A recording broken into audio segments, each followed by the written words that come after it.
All right, good morning, everyone. You're back on an attempt to understand with myself, Adam Dean.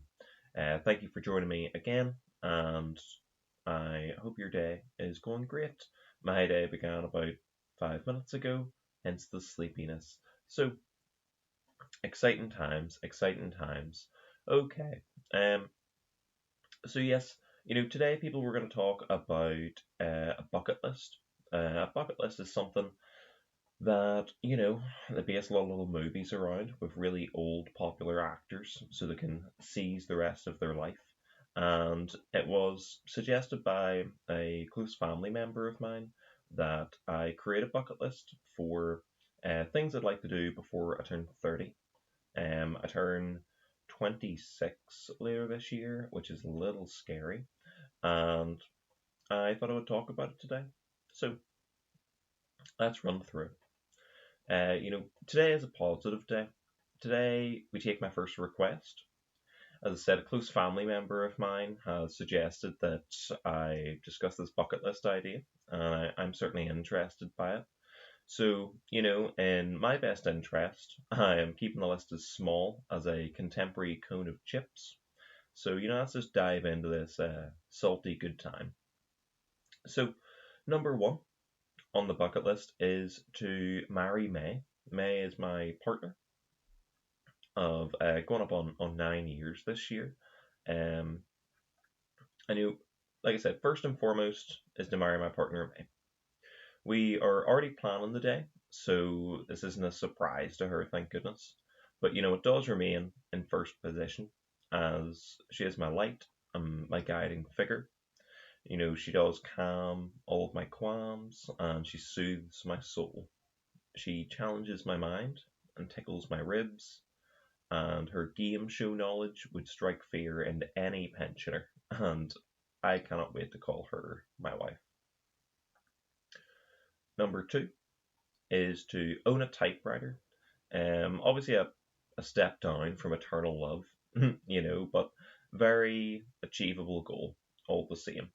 A typewriter kind of creates magic in my eyes. It takes a thought and it gives it form to breathe and express, form which can speak to others, to communicate universal truths of love and passion, support and guidance. Moving on then to number three. Number three is a little bit of a wider thing, but it is to have a defined direction for writing, my writing specifically. When it comes to writing, I aim to only set goals that I can control. I don't want to say I have to publish X by a Y date, or even to finish, a big project like a novel by a certain time, if I'm being honest.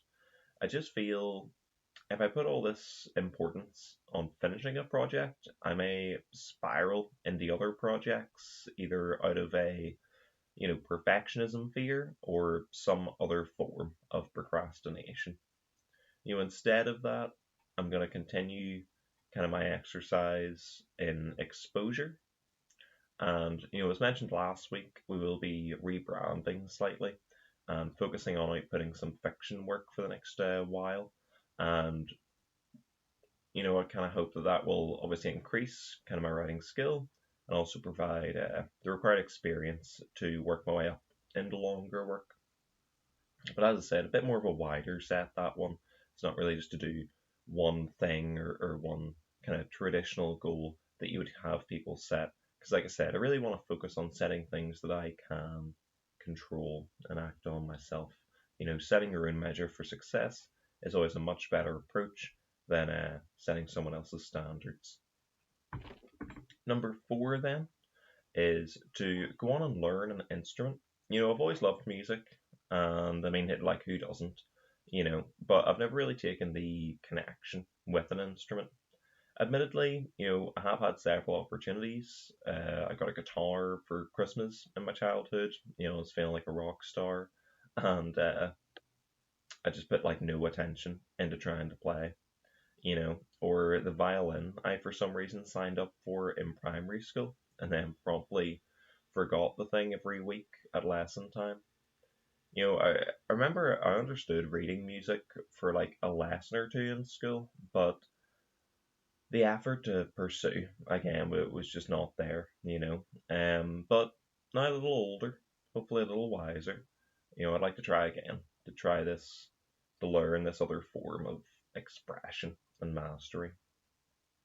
Sounds like a great time. And finally, with number five, it is to travel abroad with me.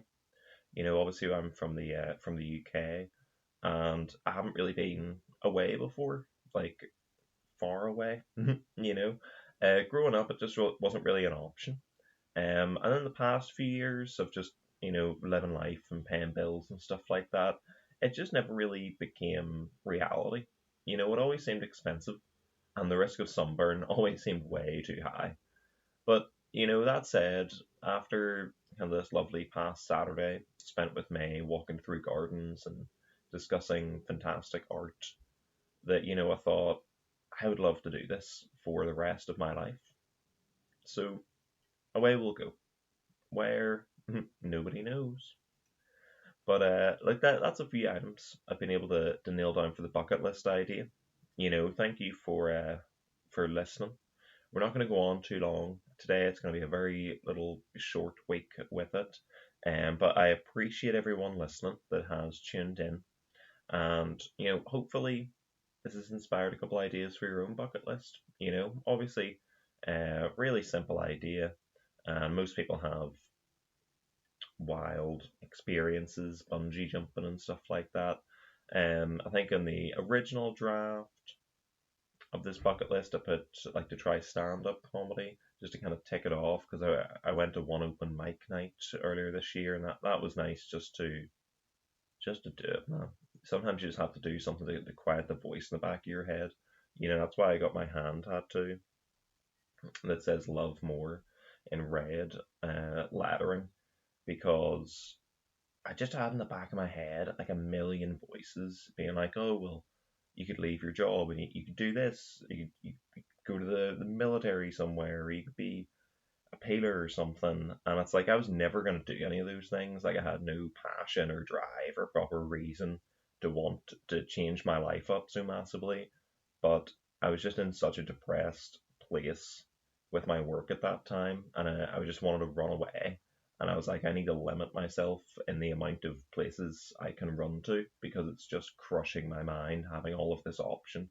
So I got that hand tattoo, because that kind of marks your name off of a certain amount of jobs and stuff, because they wouldn't take anything like that. So um yeah, yeah, I kind of forget what led us on to there, to be honest. As you can probably tell, we're out of the written material now. But I've enjoyed these past few weeks just kind of reading out the article instead of having a whole different discussion and framing of everything. But look, to finish off, again, thank you for listening. I really appreciate you giving your time to it. It's the most sacred thing we can do. So I very much appreciate it. Thank you. Hopefully, this got an idea or two for your own bucket list of something that you'd like to learn or try or experience before you hit what feels it's probably like an arbitrary goal or an arbitrary age. You know what I mean? 30 is only big when you're on the front half of it. But yes, we're going to wrap up. Thank you so much. Enjoy the rest of your day. The best of luck with everything that you're doing and you're pursuing in life. And, if you haven't quite hit it today, if everything's kind of slipping through your fingers, that's all right. Just take a deep breath and keep on going. I don't think I got about 10 minutes yesterday where I didn't sneeze, because we need to retreat this whole back wall. Because it's all got stuff coming through. My nose is agitated and everything. It's just like, oh, I could barely see yesterday while I was working, but that's all right. We just take our best action, we move forward, and we get things done. Thank you so much again. I've been Adam Dean. This has been an attempt to understand, discussing our bucket list, and I hope you have a wonderful rest of your day. Thank you so much. Bye bye now. Bye bye.